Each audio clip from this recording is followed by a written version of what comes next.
I don't know what your guys' expectation was when it came to this nonverbal project. Anytime I hear video project, I go immediately insane to the furthest point of absolute excitement. And I think, wow, I'm going to create this fantastic cinematic experience rivaled by only the most dramatic cinematic experiences out there.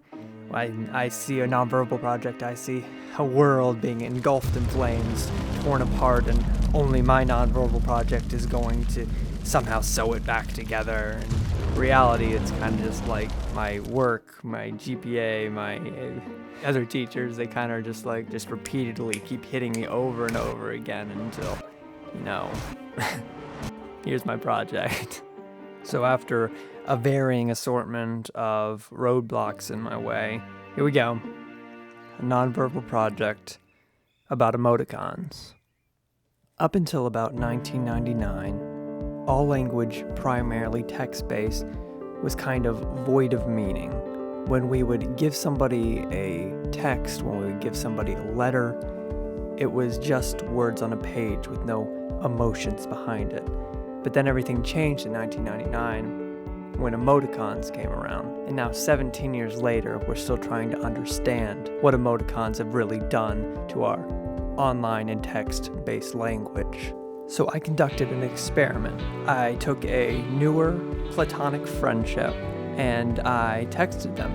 I put, "How are you?" and I sent that message. Now, assuming they responded fine with coming after the fine an emoji, how would we, as the interpreter of the message we had just received, interpret that message? So I thought, what nonverbal context or emphasis would the simple emoji after the word fine leave the interpreter, which is us, to believe?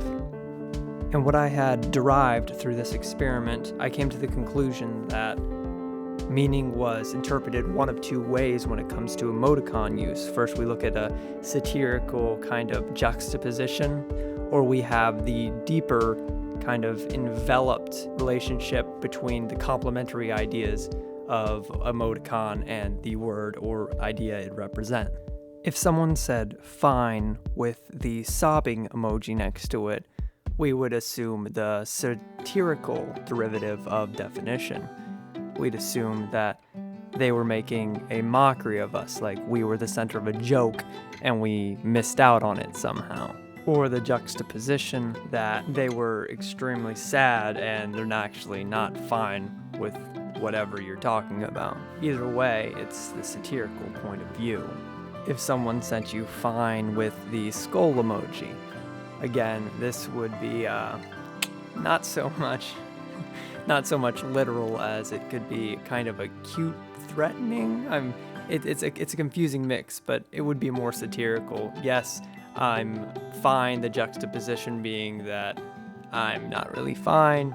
I'm probably going to kill you in the near future. The mask emoji. What could it possibly mean when somebody sends you fine, a mask emoji? Well, after some thinking and some pondering about it, I think it means you should probably stay away from this person. Like you got cooties or something. I don't know. That's what I've derived. So again, this is probably a more satirical, hopefully a more satirical emoji that somebody would use on you. If we looked at the heart eye emoji, this is definitely a complimentary one of the emojis you use. So if they said fine with the heart eye emoji, you would feel, well, depending on who sent it to you, you would feel very hopefully flattered, hopefully you know what decisions soon to make in your lifetime. I don't know. This is I've never gotten this one before. But anyway, you could see how it is complimentary to the idea of, yes, I am fine. How are you doing? The same thing happens with the kissing heart emoji. It is complimentary in the idea that I'm fine. How are you doing? And of course I'm fine. I want to know more about you. And it's all, again, very, very flirtatious. Whether you like that or not, that's up to you, but again, I've never gotten this one, so moving on. One of the emojis that actually falls in between the idea of satirical and derived meaning or complementary meaning is the sleeping emoji. You say fine with the sleeping emoji. It's yes, I'm fine, but you're kind of being very passive on the idea of you being fine. There is a more derived and more deeply embedded meaning in the sleeping emoji when it comes to this scenario. And I just thought that was fascinating. So I hope this silly little informative video gave you a deeper insight onto how you use emoticons, how emoticons help dry language become more real, more sensible, and more involved. And they kind of have evolved our language from just text-based to a very enriched language.